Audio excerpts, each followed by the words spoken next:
right, there you have it. The president giving an overall picture of where he sees the country today, 12th of June 2021, Democracy Day. Joining me in the studio here first in Lagos is the Minister of Youth and Sports, Mr. Sonidari. Thank you so much for your time. Thank you for coming in. Thanks a lot.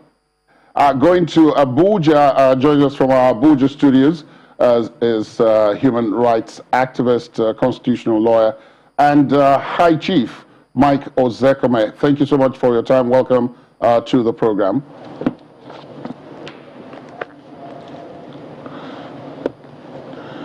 I can't hear anything. Oh dear, it seems as if we're having a bit of a problem with Chief Ozekhome, but I'm sure we'll fix that in just a jiffy. Let me begin with Mr. Dari in Lagos. Of course, as you can note, we're talking now about lessons of June 12. That's where I want us to start. Right. Quite a number of things happened on June 12 and in the immediate aftermath of June 12. Some of those I've spoken to have talked about, even up to a 5-year period, there were still lessons. Do you think we've taken those lessons and translated them into the democracy that we're practicing now? Well, absolutely. You know, democracy is a culture, and it's grown over time. There were lessons even before June 12, because June 12 happened because certain processes took place. Nigerians woke up to a country in which they desired true democracy, undiluted. That's why you saw what happened on June 12th. What happened then was simply ethnicity, religion took backstage, and Nigerians looked at merit. Who are those that had the credential to lead the country forth? And then June 12 happened. And then there were lessons learned after the annulment. We saw the protest. We saw a near revolutionary process that occurred. We saw the galvanization of the civil society, of the critical media. Virtually the church, the religious organizations, virtually every segment of the Nigerian society was united in saying, we voted on that day, this country deserves a new lease of life, the military must go. Now, the lessons of June 12 do abide. They abide. Have we imbibed the lessons in its entirety? No. 28 years down the road, the singular fact that we've returned to the path of democracy, we've had successive democratic elections and precedents. Clearly, you see, that's one of the benefits of the spirit of June 12. But beyond that, we've seen the political culture also grow. Beyond just people getting elected, the process of election at various levels, representatives from the local government to the state and to the federal, the National Assembly and the rest. Now, that is going to continue. Do we expect to see some things change? Absolutely. In terms of the people that lead the country, we want to see, and I'm sure you're going to get to that later, we want to see a number of our youth also processed through the political system so that they can begin to lead and take charge. Let me put you on pause and go to our Abuja studios, where I understand that High Chief Mike Ozekhome can now hear me and can therefore join our discussion. Chief Ozekhome, welcome to the program. Let me pose to you the same question I've just posed to the Honorable Minister, which is, do you think that we have taken some of can we say that some of the lessons of June 12, the lessons that came from the June 12 experience, have been imbibed in this democratic practice that we have? I don't think so at all. We have not. I beg to disagree with the Honorable Minister, the youthful Minister of Youth and Sports. We have not. If we have, why are we in a sorry state today? If we have, why have we retrogressed rather than progressed? If we have, why have we at best suffered the fate of the barbarous chair of perpetual motion without progress? On June 12th, for history, Nigerians came out and voted unanimously, men and women, Christians and Muslims, Guess what, Akeredolu? It was a Muslim ticket. You know that. Chief MKO Abiola and Ambassador Babagana Kingibe on the SDP ticket. The party won and even defeated the NLC ticket of Alhaji Bashir Tofa. Even defeated him in his Albasa Jadi voting unit in Kano. Chief Ozekhome, I understand that there's a bit of an issue with your audio, so we'll just put you on pause for just a moment. While we, you can hear us, but we're having difficulty in hearing you at this end. So just give us a minute or two to correct that. We'll come back to you. So back to you, Minister. If we're going to take it forwards, while we wait to fix Chief Ozekhome's situation there, if we're to take it forward, if we've taken the lessons, what more can we do to ensure that the crisis that was the aftermath of June 12 does not rear its head again? Particularly because the younger generation, which may or may not have been aware of what happened then, and the result that is the democracy that we have now, Right. are also becoming more and more aware. They're becoming more and more agitated. Well, I think that answer lies in examining what actually made June 12 happen. What political process made June 12 happen? Who were those in charge of that process? What were the characteristics of that process in terms of transparency, in terms of even the party politics, how people rose up through the rank and file to win at primaries, to get a ticket to contest for different elections. And I think that was the most important thing, the transparency of the process. Our electoral process must continue as it has matured to be transparent, to serve every Nigerian that aspires to an elective office. Yes, we look at the presidential election alone, but it was a whole process. Before the presidential election, you had the senators and the rest of them. That process was seamless, and we need to look at what happened then. Now, with what we have now, and I disagree with them vehemently, because you must provide the evidence of retrogression. I was part of that process. I was a journalist then. I was a guerrilla journalist. I was part of that entire process. Now, for someone to say that we've not learned a single lesson in 28 years, it depends on where you stand. Some see the cup half empty, some see it half full. I see it half full. Again, it's a culture. And I think that we're on that path. Are we moving as fast as we should? No. But it behoves on every one of us, the electorate, those that are elected, those that go to vote, it behoves on every one of us to play our part. All right, I understand that Chief Ozekhome's audio situation is better now. Chief Ozekhome, I understand that we can hear you better, but let me also make it abundantly clear that we couldn't hear you at all in your initial statement. That was precisely why. Okay. So that's technology. It was to make sure that we could hear you that we had to make the adjustment. So now I think we can hear you. So please just go back to why you said you disagreed vehemently with the minister. Can you hear me now? Yes, yeah? yes. Very well. Yes. Oh, great.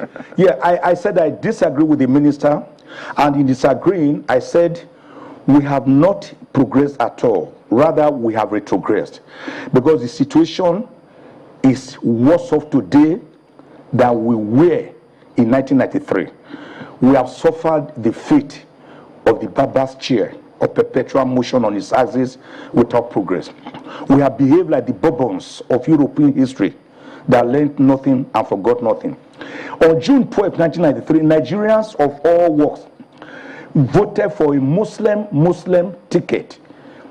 Chief MKO Abiola and Alhaji Babagana Kingibe. They even defeated Bashir Tofa in his Albasa Jadi ward in Kano State. Military, police, men, women, Muslims, Christians, atheists, they voted for that Muslim ticket because they believed in one Nigeria. They believed in his farewell to poverty program. Today, can anybody say a political party has a program that is credible, or that when they come to power, they will even implement? No. How can we say we have progressed when in 1993, Nigerians could queue up under Babangida and vote along the line without intimidation? Today, people are killed, even in their bedrooms, even after voting. Today, ballot papers, ballot boxes are merely stuffed and carried away. Today, even where they pretend to vote, the votes are not counted. So the will of the people is not reflected in the ballot box. Today we have presidents, governors, senators, members of the House of Representatives, state members of House of Assembly, chairmen of local government council, councillors being conceived, incubated, and delivered in our various courts of law, rather than by the people, because of a fundamentally flawed electoral process where people who did not even participate at all are declared winner. Is that progress? Can you really say there is progress? Can you say there is progress in a system where there is now more mutual suspicion, more divisiveness, more ethnocentric intolerance in Nigeria between the Muslims and Christians, between the North and the South, divides that have become so widened that people cannot even travel freely on the streets? Do you know in 1993, I could leave Lagos at times by 10 p.m.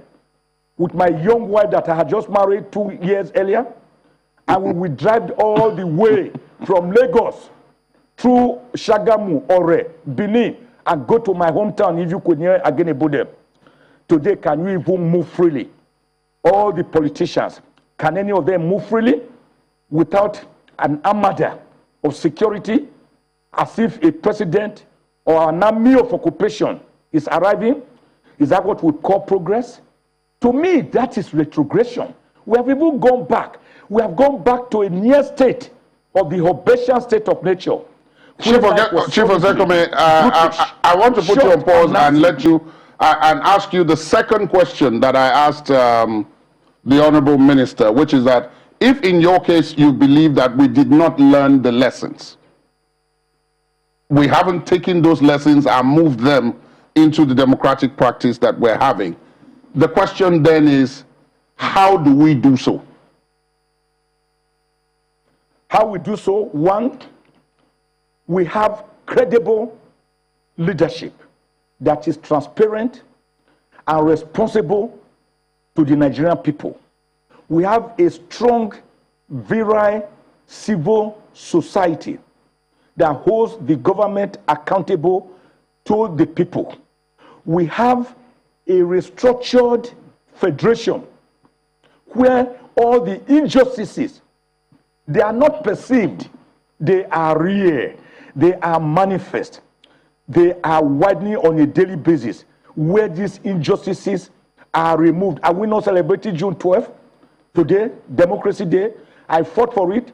2005, Vision 2009, at the 2014 National Conference, I moved the motion that June 12th be declared the Democracy Day and not May 29. But we have not imbibed those lessons because the political elite, the political class, with their collaborators, both civilian and military, are all together like witches and wizards in pilfering the scarce resources of the country. The common man is forever held down by the jugular under a constitutional dispensation that is unitary, that is not federal, that is outrageously skewed, religiously inclement, ethnically intolerant, let me put you on pause, Chief Ozekhome. We cannot say. Let me put you on pause. A suffocating system. Let me put you on pause. And why am I going to put you on pause? I'm going to put you on pause because I want the Honorable Minister to react to some of what you're saying, which is that if you think that we have imbibed some of those lessons, he thinks we haven't. All right. But he's saying that if we're going to, one of the things that I identified from what he said is that we're going to have a restructured federation. There's a constitutional amendment process going on right now. Yeah. Would you say there's a link between that and what his position is? Absolutely. I think he even got his answer today when the president gave his broadcast. He said Nigerians should look towards the National Assembly. I think that if, as Nigerians, we have embraced democracy, the processes of democracy, the institutions of democracy, we must allow those institutions to perform their roles. What is going on now is part of it. Something is going to eventually come out of that. You know, I've listened to Chief. I was one of those that chronicled, I was at the ringside.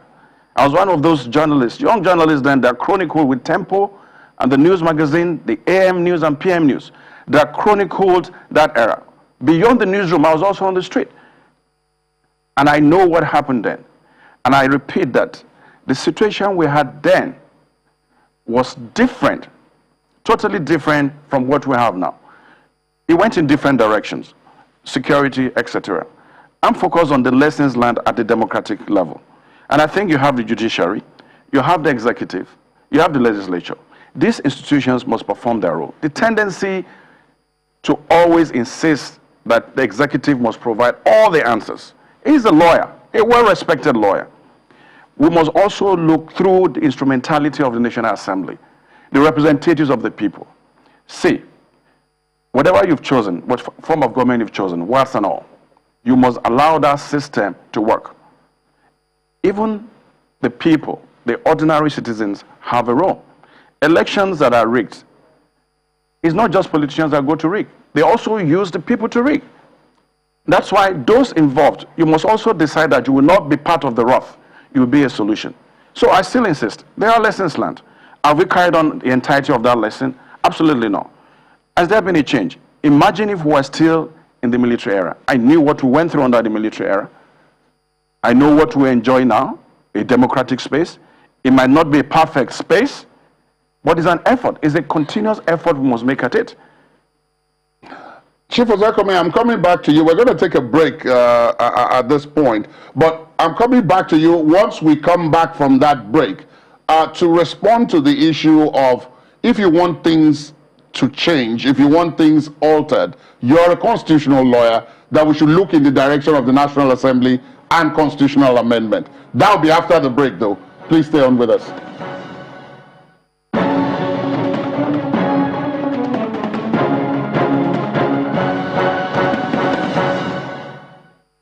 It is inconceivable that a few people in government should claim to know so much better about politics and government in our country than the 14 million Nigerians who actually went to the polls on June 12. It is gratuitous insult to suppose that any government, no matter how impressed it is by its own knowledge and wisdom, should, against the people's will, continue to make laws and regulations whose only permanent characteristic is inconsistency. This country is tired of their inconsistency. The people of Nigeria have spoken. Unfortunately, apparently, what the people said was not what they wanted to hear. It was tough luck for them. It is the people's voice that will be heard and will be heard and will be heard again. They have loudly and firmly proclaimed their preference for democracy. All right, welcome back. As I said before, we went on the break. I'm going to go to Chief Ozekhome straight away. Chief Ozekhome, in introducing you, perhaps you didn't hear me at that time because there was that difficulty with the connection, but I did describe you as a constitutional lawyer. You talked about the fact that we need a restructured federation. And the minister here has pointed to the fact that there's a constitutional amendment process going on. The National Assembly is in charge of that. And according to the law as it stands, anyone who wants things altered should go to the National Assembly. Do you think that's the way to go? And if not, and if so, why? Thank you very much. Very quickly, by the grace of God, yes, constitutional lawyer. I have a PhD in constitutional law, doctoral thesis. I remember Derry. I didn't know he was a young journalist. He was in Tempo, AM, PM News, and he was covering us while we were in the trenches. In those days, myself, Ulisa Agbakoba, had to found the first human rights body in Nigeria, the Civil Liberties Organization, October 15, 1987. And Gani was leading us before we formed JACON in 1998, with which we pushed out the military. I have never, and let me be very clear about this, underplayed the role of the National Assembly under Section 4 of the Constitution. Nigeria operates a tripartite system of government, which Baron de Montesquieu in 1748 described as division of labor between the three arms of government: legislature, executive, and judiciary. Indeed, Mr. Ari, is the absence of the legislature that has always made us to say we had a military junta, because the military junta concentrated the powers of lawmaking and executed the same laws in the form of decrees at the federal level and edicts at the state level. I have never underplayed that. But in trying to restructure this behemoth, this elephantine, this very unwieldy unitary federation, which passes for a federal system of government, how do we go about it? That has always been the question. And I have never underrated the role of the National Assembly. But the National Assembly, on the other hand, does not seem to understand what it ought to do. I took on frontally the Deputy Senate President, Senator Omo Agege, on this issue, penultimate Friday at the International Conference Center, where I explained on a blow-by-blow account how to bring what you call about a people's constitution after a referendum. These are words that these people are afraid of. I don't know why they are afraid of referendum or people's constitution. It was done in Eritrea, in Bangladesh, in Iran, in Iraq, in Egypt, in Kenya, in South Africa, in Singapore, in Morocco. These people, even with a government in power, were able to start a new document called the People's Constitution, which was subjected to the people in a referendum. As the constitution was done of the old Western region, which brought about the Midwest region, excised from Western region on the 10th of August, 1963. Now, a people's constitution must belong to the people, owned by the people, legitimate, indigenous, autochthonous, homegrown, believable, legitimate. And that is what the present constitution is lacking. The present constitution, let me shock you, Akeredolu Are. The present constitution, unknown to many Nigerians, is actually a schedule attached to decree number 24 of 1999 of the General Abdulsalami Abubakar government. 28 members of the Provisional Ruling Council give it to Justice Nikki Truby Pane, God bless his soul, to couple together. That decree number 99, number 24 of 1999, actually introduced a unitary system of government worse than decree number 34 or 35, which General JTU Aguiyi-Ironsi had promulgated in 1967, for which led to his death. Because he brought about a unitary system of government where we are mere consumers without producing, what Professor Claude Ake, God bless his soul, we call a disarticulate economy, where we produce what we don't consume and consume what we don't produce. Now, for a people's constitution to emerge, the National Assembly surely has a role. I have never said it, but they don't know that the role they have is not under Section 9 of the Constitution, which says they can alter the provisions of the Constitution. Because you do not alter an illegitimate child of bastardy no matter the alteration, Inama the prophet, the leper, had to even be dipped into River Jordan 7 times before he got cleansed of his leprosy. Before we go into theology, Chief Ozekhome, how do you bring about a people's constitution? Before we go into theology, Chief Ozekhome, let me again ask you to pause. Honorable Minister, Chief Ozekhome's question had to do with the issue of going to the National Assembly and using the constitutional amendment process to achieve whatever means. Right. But you had said the National Assembly is there. I've spoken to a couple of lawyers this weekend, one of whom had said the National Assembly cannot perform harakiri. That's his exact words. Right. That it cannot legislate itself through any process out of existence. Right. Which some of what had been proposed, according to him, would entail. Where's the middle road in all of this? Well, I think I listened to SAN, and of course, he made some valid points. But also, I must point out a few things. We have a constitutional government, no matter its imperfection.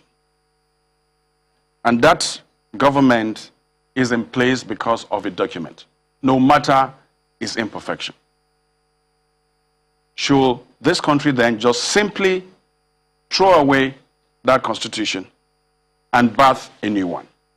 Because the argument out there is that, do we need a brand new constitution from the scratch? Or do we need the amendments that are necessary? Why can't we make the amendments that are necessary through the National Assembly and through our people? Who are those that will sit?